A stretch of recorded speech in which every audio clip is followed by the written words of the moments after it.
I told my best friend. Her boyfriend was controlling. She cut off her therapist, her family, and me. When I begged her to see what he was doing, she looked away and said, "He showed me everyone's true colors." I didn't say a word. That was last spring. Today, she sat in my back room clutching her baby bump and whimpering, "He always finds me." My best friend got into a toxic relationship, so I cut her off. Me and Sarah had been best friends since senior year. She was my ride or die. When my dad got sick, she showed up to the hospital with snacks, a blanket, and a charger I didn't even realize I needed. And we literally had a shared Pinterest board titled Our Future Life, full of travel plans, matching tattoos, and apartment decor. There was just one thing about her. She was always the naive type. The type to blindly go through life with a huge heart. She once lent a guy $300 after 3 dates because he swore his account was frozen. So I was always grateful to be in her life, because I thought I could be the one to protect her from people who take advantage of her. Until our final year of college when she met Riley. I instantly hated him, and not even in a protective bestie way. In just the first week of meeting each other, he somehow convinced her to turn on her location, while his was still off. We went from FaceTiming all day every day, to texting once a week. So of course I was worried. I did everything I could to see her. And when we hung out, I tried to tell her she was being controlled, that he was isolating her. "No, he just showed me everyone's true colors," is what she'd always say. Well, some of her friends were actually pretty crappy, so if she cut them off and it ended there, I'd be happy. But no. He forced her to not only cut off her therapist, but also to go no contact with her family and guidance counselor too. She wasn't even allowed to email her male professors about anything, school-related or otherwise, and I knew I had to do everything I could to make sure I wasn't next to be booted from her life. So I offered for them both to come over for dinner. My plan was to be super accommodating to Riley and to make sure he approved me so that Sarah wouldn't be forced to cut me off. I did everything. Cooked his favorite meal. Told him that I agreed that it's only okay for men to cheat. Let him jokingly call me a fat beach. And it worked. Too well. "Hey, show me where the bathroom is," he demanded. He spoke like a king waiting on a servant. "Of course," I said, beaming. And as soon as I opened the door for him, I felt his entire body press against mine. Suddenly, his cold lips landed on mine. "If you wanted to turn, you could have just asked." His words hit me like ice in the chest. I couldn't even help the scream that escaped my throat. Sarah ran up the stairs and Riley shoved me off of him. "Get the F away from me, you a word," he yelled, acting horrified. Tears welled in Sarah's eyes. My heart broke. I knew I had lost her. They left right after, and she immediately blocked me on everything. I couldn't sleep at all that night. Riley had her all to himself. Over the next few weeks, I'd check up on her with fake accounts I made. I noticed she stopped posting any photos of herself and unfollowed every single male on Instagram, including her godfather. But life goes on, I guess. And I ended up getting my dream job as a fashion designer in a shop nearby. I still thought about Sarah almost every day, though. And whenever I was sad, I'd scroll through our saved media and our chat together. It always made me laugh. I never saw her again. Until a year later, that is. She came into my store, and the first thing I noticed was her baby bump. My eyes widened, because she was very pregnant. The second our eyes met, I could feel how tired hers were. "Hey, Sarah!" My voice couldn't hide my joy. She didn't say anything, just put a white dress down on the table in front of me. A crease formed between my eyes as I inspected the dress, and that's when I saw it. Blood marks. I figured it was just period blood and had no idea why she'd come to me. But then I looked up at her again. Tears rolled down her chin, one after the other. I looked at her a little closer, and noticed a bruise that looked like it had been covered up with concealer on her shoulder. "I embarrassed him," she said, voice shaking. I just stayed silent, giving her room to continue. Turned out they had gone to one of his company events together. She wore the white maternity dress, and all his coworkers and their wives were calling her disgusting for flaunting her pregnancy in front of everyone. So he hit her, over and over. My stomach caved in. I rushed her into the staff room and grabbed her phone. Her password was still the same, so I turned off her location. I told her to wait until my shift was over, and I'd drive her to mine, for as long as she needed. She didn't respond, just gave a silent nod. But there was something she didn't know. In the year that we didn't talk, I had built up a lot of hate towards Riley. I had probably imagined 100 different ways of ruining his life, and now it was finally time to execute. I couldn't focus on anything for the rest of my shift. I kept checking on Sarah in the staff room every 15 minutes. My manager Jamie kept giving me weird looks, but I just told her I wasn't feeling well. When Sarah fell asleep on the small couch, I finally breathed a little. She looked so exhausted, one hand resting protectively over her baby bump, her dark hair falling across her face. The fluorescent lights made the bruise on her cheekbone look even worse than it had when she first stumbled into the boutique 2 hours ago. My shift ended at 6, and I gently woke Sarah up. She startled awake, eyes wide with panic before recognizing me. That reaction alone told me everything I needed to know about what her life had been like. Her fingers trembled as she pushed her hair back, revealing more bruising along her jawline that she tried to cover with makeup. "Let's go," I whispered. "My car's out back." I helped her into my hit-up Honda, constantly scanning the parking lot for any sign of Riley. The early evening air felt heavy with tension as I guided her to the passenger seat. The whole drive to my apartment, she kept checking her phone, which was blowing up with texts. I glanced over at one point and saw, "Where the frick are you?" in all caps. My hands tightened on the steering wheel until my knuckles turned white. "He's going to find me," she mumbled, staring out the window at the passing streetlights. "He always does." "Not this time," I said, trying to sound more confident than I felt. I reached over and squeezed her hand briefly before returning mine to the wheel. My apartment was small but cozy. The warm yellow walls and mismatched furniture had always felt like home to me. Mochi, my gray tabby cat, immediately took a liking to Sarah, rubbing against her legs as she sat on my couch. I made her some chamomile tea and ordered pizza. We didn't talk much that first night. She just stared at the TV while I pretended to watch too, both of us processing the fact that she was actually here, safe for now. The bruises on her arms told a story she wasn't ready to share, and I wasn't ready to hear. The next morning, I called in sick to work. No way was I leaving her alone. Sarah was still asleep when I made coffee, curled up in a protective ball on my pull-out couch. The morning light streaming through the blinds illuminated the dark circles under her eyes. When she finally woke up, she looked disoriented, her gaze darting around the unfamiliar room before settling on me. "I need to go back," she said immediately, reaching for her phone with shaking hands. "He's going to be so mad." "Sarah, you can't go back," I said, taking her hands in mine. Her skin felt cold despite the warmth of the apartment. "Look at what he did to you." She pulled away, wrapping her arms around herself. "You don't understand. He'll find me, and it'll be worse." I took a deep breath, setting my coffee mug down on the table between us. "Tell me everything, from the beginning." And she did. Over the next hour, between sobs and long pauses where she seemed to disappear into her memories, Sarah told me how things had escalated after that night at my apartment. Riley had convinced her I was trying to sabotage their relationship because I was jealous. He'd gone through her phone, deleted photos of us, and even told her I had badmouthed her to mutual friends. All lies, crafted to isolate her from the people who cared about her most. The controlling behavior got worse after they moved in together. He made her quit her job because pregnant women shouldn't work. He controlled their finances completely, giving her an allowance that barely covered essentials. The pregnancy wasn't planned. He poked holes in condoms because he wanted to make sure she couldn't leave. The bruises started in her second trimester, always in places people wouldn't see, until recently when his rage had become less calculated. By the time she finished talking, I was shaking with rage, but I knew getting angry wouldn't help her now. She needed a plan, not my fury. I swallowed the bitter taste in my mouth and tried to think practically. "We need to get your stuff from his place," I said, pushing my hair back from my face. "And then we need to file a police report." Sarah's eyes widened in panic. "No police. He said if I ever went to the cops, he'd take the baby away." His dad, the lawyer. Her hands moved protectively to her stomach, which was just beginning to show beneath her borrowed t-shirt. I wanted to argue, but decided to take one step at a time. "Okay, let's focus on getting your important documents and clothes first." We figured out that Riley would be at work until 5. That gave us a 3-hour window to go to their apartment and grab her essentials. I borrowed my coworker Alex's car, a nondescript silver sedan, so Riley wouldn't recognize mine if he came home early. Alex had raised an eyebrow when I asked, but didn't pry when I mentioned it was an emergency. The drive to their apartment was tense. Sarah kept fidgeting with her sleeves, pulling them down to cover the bruises on her wrists. Her breathing quickened as we approached the upscale complex where she lived with Riley. When we pulled into the parking lot, she froze, her face draining of color. "I can't do this," she whispered, her voice barely audible over the car's idle. "Yes, you can," I said firmly, reaching over to squeeze her shoulder. "I'm right here with you. We'll be quick." We hurried inside, and Sarah used her key to open the door. The apartment was immaculate, eerily so. Everything had a place, and I got the feeling that if anything was out of order, there would be consequences. The pristine white furniture and minimalist decor felt cold and impersonal. Nothing like the warm home Sarah had described creating when they first moved in together. Sarah moved quickly, grabbing her passport, birth certificate, and some clothes. I found a small backpack and started filling it with her prenatal vitamins and toiletries. The bathroom cabinet revealed prescription bottles with Sarah's name. Anxiety medication she'd never mentioned to me. "Hurry," she kept saying, checking her phone obsessively. "He sometimes comes home for lunch." I was in their bedroom helping her pack, when I noticed a small safe in the closet. "What's in there?" "My jewelry and some cash," she said, glancing nervously at the bedroom doors as if expecting Riley to appear. "But I don't know the combination." I tried her birthday. Nothing. His birthday. Nothing. Then I tried their anniversary date and it clicked open. Inside was about $2,000 in cash, some gold jewelry that looked like family heirlooms, a delicate necklace with a sapphire pendant that Sarah said was her grandmother's, and a USB drive. I grabbed it all, wrapping the jewelry carefully in a soft t-shirt before placing it in the bag. We were almost done when Sarah's phone rang, the sound cutting through the tense silence like a knife. Her face went white as she stared at the screen. "It's him." "Don't answer," I said, zipping up the backpack. "If I don't, he'll know something's wrong," she replied, her hand shaking so badly she nearly dropped the phone. She took a deep breath and answered. "Hey babe." I couldn't hear what Riley was saying, but I could tell from Sarah's face it wasn't good. She kept saying, "I'm sorry, and I'll be there." Her voice grew smaller with each response. When she hung up, she looked terrified, her eyes wide with panic. "He's coming home. Now he said he knows I'm not at the doctor's like I told him." My heart started racing, pounding against my ribs. "How does he know that?" "He called the doctor's office pretending to be my brother," she said, grabbing the last of her things and shoving them haphazardly into her purse. "We need to go. Now." We rushed out of the apartment and were halfway to the car when a black SUV screeched into the parking lot, tires squealing on the asphalt. Riley. He spotted us immediately and jumped out of his car, slamming the door behind him. "Sarah!" he bellowed, storming toward us. "What the hell do you think you're doing?" I pushed Sarah behind me, feeling her trembling against my back. "Get in the car," I whispered to her. Then I turned to face Riley, planting my feet firmly on the ground. He looked exactly as I remembered. Tall, conventionally handsome, with that cold, calculating look in his eyes. But now I could see the rage bubbling just beneath the surface, turning his handsome features into something menacing. His expensive suit and perfectly styled hair couldn't hide the monster underneath. Well, well, well, he sneered when he recognized me. The jealous best friend returns. "Stay away from her, Riley," I said, trying to sound braver than I felt. My heart was hammering so hard I was sure he could hear it. He laughed, a hollow sound that sent chills down my spine. "This is between me and my fiancé. This doesn't concern you." His eyes darted past me, searching for Sarah. "It does when you put your hands on my friend," I shot back, standing my ground despite the fear coursing through me. His face darkened, a muscle twitching in his jaw. "She tell you that? Sarah's always been dramatic. Pregnancy hormones making her crazy." He took a step closer, towering over me. I heard the car door open behind me. Sarah had gotten in.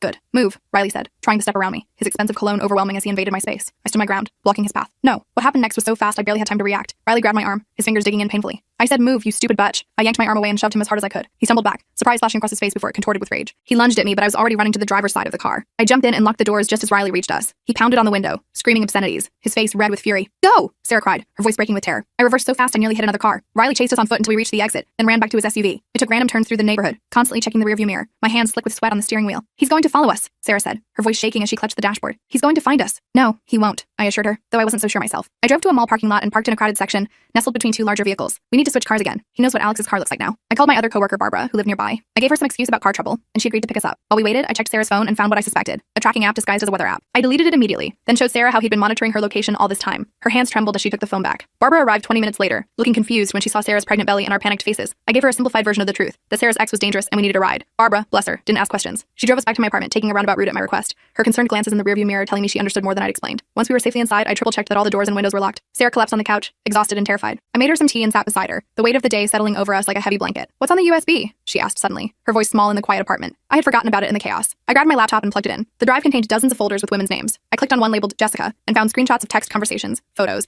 and what looked like a schedule of someone's daily routine. The next folder, Amanda, contained similar stalking materials. "Oh my god," Sarah whispered, her face pale in the blue light of the screen. "These are his exes." I opened more folders. Some contained explicit photos that were clearly taken without consent. Others had detailed notes about the women's vulnerabilities. One had debt problems, another had immigration issues. The last folder was labeled Sarah. It contained everything from her social security number to photos of her sleeping. There were even screenshots of conversations between us from years ago, before she'd even met Riley. "He's been stalking all these women," I said, feeling sick to my stomach. "This is evidence." Sarah stared at the screen, her hand over her mouth. "There are so many." I copied everything to my laptop, then hid the USB in a tampon box in my bathroom. We needed to go to the police, but I knew Sarah wasn't ready yet. She was still terrified of Riley's threats about taking the baby. That night, I made up the pull-out couch for myself and gave Sarah my bed. Neither of us slept much. I could hear her tossing and turning through the thin wall. Around 3 a.m., headlights swept across my bedroom wall as a car pulled up outside. I peeked through the blinds and saw Riley's SUV idling across the street. My blood ran cold. "He found us," I whispered to Sarah, who had joined me at the window, her nightgown billowing around her in the air from the heating vent. "How?" she asked, panic rising in her voice. I thought about it. "Your prenatal vitamins. The prescription label has my address on it." We watched as Riley got out of his car and approached my building. I grabbed my phone, ready to call 911, but Sarah stopped me, her fingers wrapping around my wrist. "Wait," she said. "If we call the police, they'll just talk to him and leave. Then he'll be even angrier." She was right. We needed more than a temporary solution. I texted my neighbor Robert, an off-duty security guard who lived across the hall. I gave him a quick rundown of the situation, and bless him, he immediately went downstairs to check on a noise complaint. I watched from the window as Robert confronted Riley in the parking lot. After a tense conversation, Riley got back in his car and drove away. Robert texted me that he'd told Riley he had the wrong address and that the building had security cameras everywhere. It wouldn't keep him away for long, but it bought us time. The next morning, I called Jamie and explained enough of the situation that she gave me a week off work. Sarah was a nervous wreck, jumping at every sound. Riley had been calling her nonstop, alternating between threats and apologies. I finally convinced her to turn off her phone completely. We needed help, and I knew just who to call. Jennifer, my college roommate, now worked as a victim advocate at a domestic violence shelter. She came over that afternoon and spent hours talking with Sarah, explaining her options and the resources available. By the end of their conversation, Sarah had agreed to file for an emergency restraining order. The process was intimidating.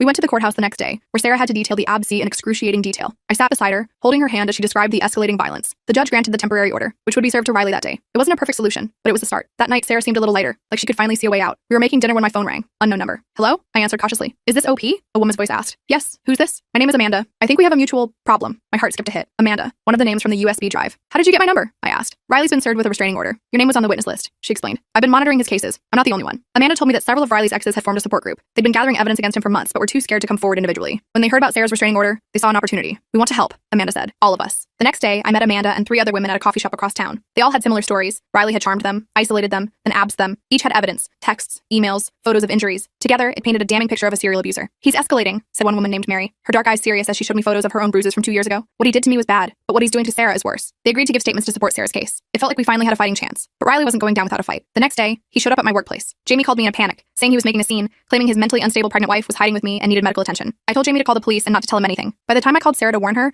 Riley had already left the boutique and was heading to my apartment. I told her to lock herself in the bathroom and not to open the door for anyone but me. I raced home, running every red light. When I got to my building, Riley's SUV was parked haphazardly in the fire lane. I took the stairs 2 at a time, my heart pounding in my ears. I found my apartment door ajar. Inside, the place was trashed. Furniture overturned, dishes smashed, but no sign of Riley or Sarah. Sarah! I called out, panic rising in my throat. The bathroom door opened slowly, and Sarah emerged, shaking, but unharmed. He kicked the door in, she whispered. I hid in the shower behind the curtain. He looked for me, but then someone knocked on the door and he ran out. I hugged her tightly, relief washing over me. The neighbor across the hall poked his head in, saying he'd called the police when he heard the commotion. They arrived minutes later, took statements, and documented the damage. Because of the restraining order, they put out an APB for Riley's arrest for violation, but he seemed to have vanished. His apartment was empty when police checked. His workplace said he hadn't shown up for days. His phone went straight to voicemail. It was like he disappeared, which somehow felt more terrifying than knowing where he was. For the next week, we stayed with Jennifer at her place. The domestic violence shelter helped Sarah get connected with legal aid to start divorce proceedings and custody arrangements. The USB drive proved invaluable. The evidence of Riley's pattern of ABC strengthened her case enormously. I was returning from a grocery run when I noticed a familiar black SUV following me. My heart raced as I called Jennifer. Riley's following me, I said quietly. I'm 3 blocks away. Drive to the police station, she instructed. Don't come here. I made a sudden turn and the SUV sped up, pulling alongside me. Riley rolled down his window, his face contorted with rage. Where is she? He screamed, swerving toward my car. I accelerated, but he kept pace, repeatedly trying to run me off the road. I was approaching an intersection when he sideswiped my car. The impact sent me spinning, but I managed to regain control and stay in my lane, narrowly avoiding oncoming traffic. Riley pulled up next to me, jumped out of his car, and yanked open my door before I could lock it. He grabbed my arm and pulled me out onto the pavement. Tell me where she is, he growled, his fingers digging into my skin. Go to hell, I spat back. His face darkened, and he raised his hand to strike me when suddenly, a car horn blared. Headlights illuminated us, and Riley looked up, momentarily distracted. It was enough time for me to knee him in the groin. He doubled over in pain,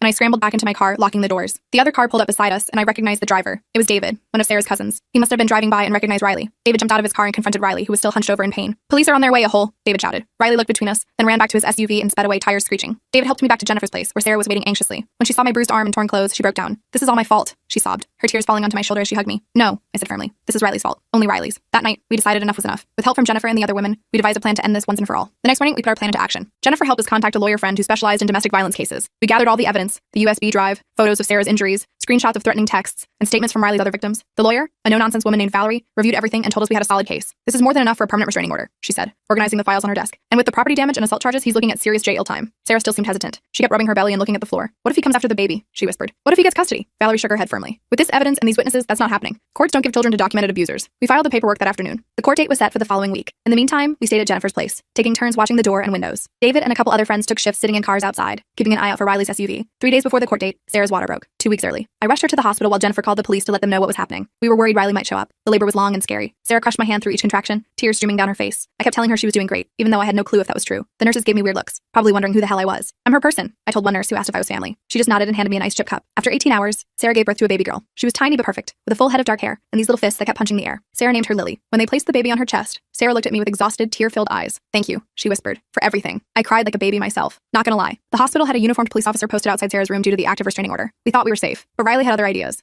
On the second day, while Sarah was sleeping and I went to grab coffee, he somehow talked his way past hospital security. He claimed to be Lily's father, which technically he was, and said he just wanted to see his baby. By the time I got back to the room, he was standing over Sarah's bed, trying to take the baby from the bassinet. I dropped my coffee and screamed for help. Sarah woke up and started yelling. Riley turned to me with this look of pure hatred. This is my family, he snarled, lunging toward me. I grabbed the closest thing, a metal food tray, and swung it at his head. It connected with a satisfying clang. He staggered backward, bumping into the bassinet. Sarah scrambled out of bed, yanking out her IV in the process, and grabbed Lily. Security burst in and tackled Riley to the ground. He kept screaming that we were kidnapping his child. The security guards weren't gentle as they dragged him out. One of them, a big guy with tattoos peeking out from his uniform sleeves, told me later that he hated woman beaters more than anything. The police arrested Riley for violating the restraining order and attempted kidnapping. The district attorney charged him with multiple felonies, and the judge denied bail given his history of violations and the serious nature of the charges. Sarah was discharged early for safety reasons, and we went straight to Jennifer's place, which now had a police car parked outside. The court date arrived. Sarah was terrified about facing Riley, but she was even more determined to protect Lily. She wore a simple blue dress and carried Lily in a sling across her chest. I walked beside her into the courthouse, along with Jennifer, Amanda, Mary, and 3 other women Riley had abused. Riley was already there with his father, both in expensive suits, looking smug. When he saw all of us walk in together, his face dropped. His father leaned over and whispered something, probably realizing they were screwed. The hearing was intense. Riley's lawyer tried to paint Sarah as unstable, and me as some manipulative friend trying to break up their happy family, but then each woman stood up and told her story. The pattern was undeniable. The judge, an older woman with sharp eyes, kept looking at Riley with increasing disgust. When they presented the evidence from the USB drive, Riley's father actually got up and left the courtroom. Guess he couldn't stomach seeing what his son really was. Riley kept trying to interrupt, saying the women were lying, until the judge threatened to hold him in contempt. The final blow came when they played the security footage from the hospital, showing Riley trying to take Lily and attacking me. The courtroom went dead silent. The judge granted the permanent restraining order immediately. She also awarded Sarah full custody of Lily, with Riley getting no visitation rights until he completed anger management and parenting classes. Plus, he was facing criminal charges for the hospital incident and violating the temporary restraining order. As we left the courtroom, Riley's lawyer was already negotiating with the prosecutor. Given the overwhelming evidence, Riley accepted a plea deal. 2 years in state prison followed by 5 years of probation. The multiple felony charges, including attempted kidnapping, assault, and repeated restraining order violations, could have resulted in a much longer sentence, but the prosecutor prioritized getting a guaranteed conviction over risking a trial. Riley himself just stood there, staring at us with this empty look. For the first time, I wasn't scared of him. He seemed small somehow. Outside, Sarah handed Lily to Jennifer and hugged me so tight I could barely breathe. "We did it," she whispered. "You did it," I corrected her. "You're the bravest person I know." The next few months were hard, but in a different way. Sarah and Lily moved into my apartment after I fixed the door Riley had kicked in. We set up a nursery in what used to be my home office. I didn't mind working from the kitchen table. Riley began serving his prison sentence, and his father cut him off financially after finding out about all the other women. Apparently, even lawyer dads have limits. Sarah started therapy again, this time with a specialist in domestic violence. She had nightmares for a while, jumping at every noise. But slowly, she started to seem more like her old self. She laughed at stupid TV shows and sing off-key to Lily. She even started talking about going back to school to finish her degree. One night, about 4 months after Lily was born, we were sitting on the couch watching some reality show. Lily was asleep in her bassinet nearby. Sarah turned to me with this serious look. "I need to tell you something," she said. My heart dropped. Was she moving out? Going back to Riley somehow? "I've been thinking about what happened that night at your place," she continued. "When Riley said you tried to kiss him, I tensed up. We hadn't really talked about that night. I knew he was lying," she said quietly. "I knew it right away, but I was too scared to stand up to him." I blinked, surprised. "You knew?" She nodded, tears filling her eyes. "I've wanted to apologize for so long. I abandoned you when you were just trying to protect me." I grabbed her hand and squeezed it. "Hey, no, you don't need to apologize. He was manipulating you. That's what abusers do." She wiped her eyes with her sleeve. "I just want you to know that I never believed him. Not really. And I'm so sorry it took me so long to get away from him." We hugged for a long time after that. Lily woke up and started fussing, so we both went to check on her. Sarah picked her up and rocked her gently. "Want to hold your goddaughter?" she asked me. I nearly choked. "Goddaughter? Well, yeah," Sarah said like it was obvious. "Who else would I pick?" I took Lily in my arms,